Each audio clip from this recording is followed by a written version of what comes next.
came after me when I was in school here. So I do feel a sense of loyalty to him in particular. And you're going to have, when you guys get out there in the workforce, you're going to see it. You're going to get noticed not just by people you're working with, but other people, other organizations. People are going to come after you to take jobs and things like that. And I've had that once or twice while I've been working there. And he's always said, he's tried to be real cool the whole time of, you don't owe me anything. If there's a better opportunity, you need to do what's best for you. But it is tough because I do kind of feel a sense of, of loyalty to him for what he's done to me in my career. Moreover, on what Jim's saying, Jen and I have talked about this before, like one of the most important things in whatever position you're in is who you're working for.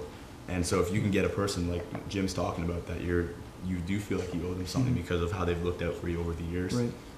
That's where the loyalty falls. Now, Jennifer, Lori, and Chad, you're in great jobs right now after being up for 5 years, and you've been able to take your experiences, at American Airlines Center, to take those to Dolphins. Chad from Boston College to Raycom Sports, and Lori with Disney to the NCAA.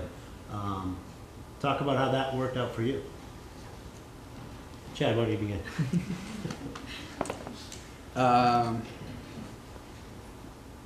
Well, it's quick background on what I did. I went from OU, I went straight to Boston. Was at Boston College for 3 years as the assistant director of marketing. After about 2 years, I realized I probably did not want to be on campus any longer, which was quite a departure from where I had always thought I would want to be. I started looking at other opportunities. The opportunity at Raycom Sports came open, and it was something different. It was still very much involved with college athletics, but from a different angle, and from an angle that is ultimately very important in terms of the economic engine of college athletics. I mean, Jim, you can correct me if you think I'm wrong, but television contracts and rights holders and what value those rights have are probably the starting point for the economics of college athletics. And the opportunity to be on that side of college athletics was really appealing to me, and it's worked out extremely well. It's not a place I ever would have arrived at if I didn't start at Boston College. It's not a role that I thought I would be in when I was sitting where many of you are sitting today. And I think that it's an instructive point just in that you can have, I'm sure every one of you has some idea of where you want to go and what you want to do, but that's going to be constantly changing. It could change 6 months after you get to where you start. It could change 10 years down the road, and I fully expect for what I want to do today is not going to be what I want to do 5 years from now, and it is part of the journey. So I would advise anybody to kind of keep their options open and always continue to look at every aspect of the industry and really find out what's out there. And if it's out of your comfort zone, it's good for you. I think that if you go and you do what you know, what you've always known, you're selling yourself short, honestly. If you're not constantly learning something every day when you go into the office, then you need to be somewhere else. And I think that where I'm at today, I'm still learning. I'm still learning our side of the business, and hopefully am good at what I do while I do it. But I can honestly say I learn something new just about every day, and that's a good place for me to be personally, and in turn, it's good for Raycom Sports. I think you make a really good point about challenging yourself and learning every day, because we all have gut check moments, and when you're not being challenged, and when you've kind of hit the peak of what that opportunity is for you. And coming out of school, you're so worried about getting that first job. Sometimes it can be really hard to let it go and to choose to move on to something else that may be a little more challenging, outside your comfort zone, and in times you might feel like it's not a position that you should hold. But you have to be willing to take those chances to make those moves and to advance yourself, and it's a really difficult thing to do. But back to Jeff's point about who you work for being so important, it really is, because I was in a situation when I was in Dallas where I'd been there for about 2 years. I kind of had that feeling in my gut that it was probably time time to move on, but I was really happy. I really enjoyed what I did, had a good relationship with my boss. And when another opportunity came up, we spoke about it, and he said, "You're ready.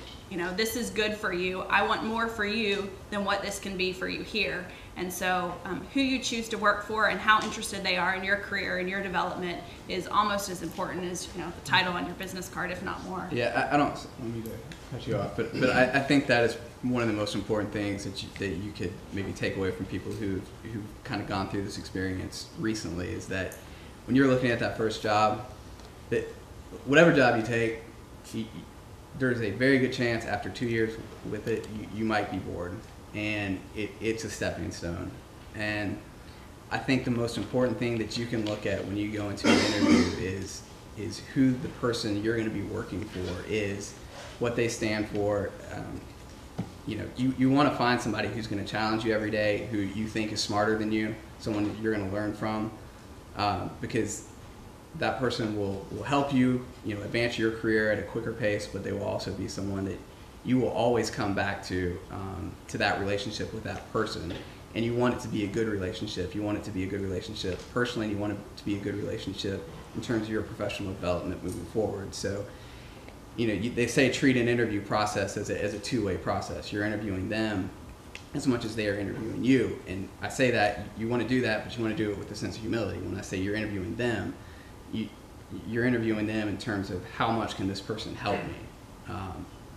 And if you've got two opportunities and, you know, all things are kind of close to equal, go with whoever it is that's going to challenge you more, that you're, you know, a little bit worried about how you're going to fit there. You're a little bit worried about can you deliver what they're asking for, because if you've been through this program, chances are that you can deliver, and that person is going to be somebody that will be in your corner for years to come, and that is a very important person in your career if you find the right one. And that's one of the things that, you know, with my position now, my immediate direct report says, I want you to want my job. I want you to challenge me, to push me up another level. I want to raise the bar with you. So she likes when I challenge her. You know, she accepts the fact of, you know, developing me and wanting to develop me to take her job. And I think that's really important, because if they're scared of you, or they're, you know, they're going to try to keep you down underneath their thumb, that's an issue.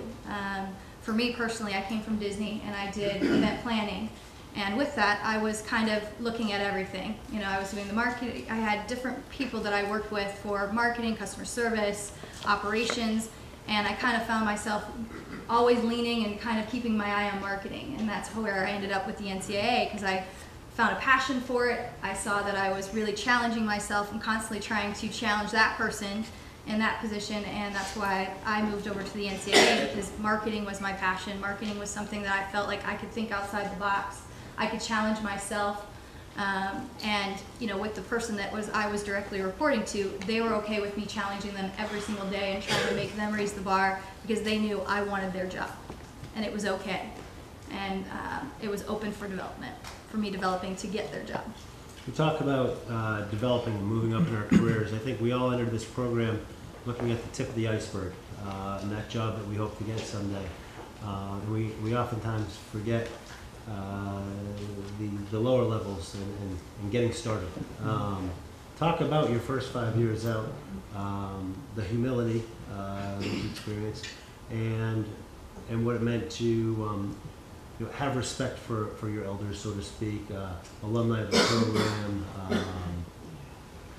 industry colleagues, etc. Jim and Jeff, what you You want to go ahead? Yeah, sure.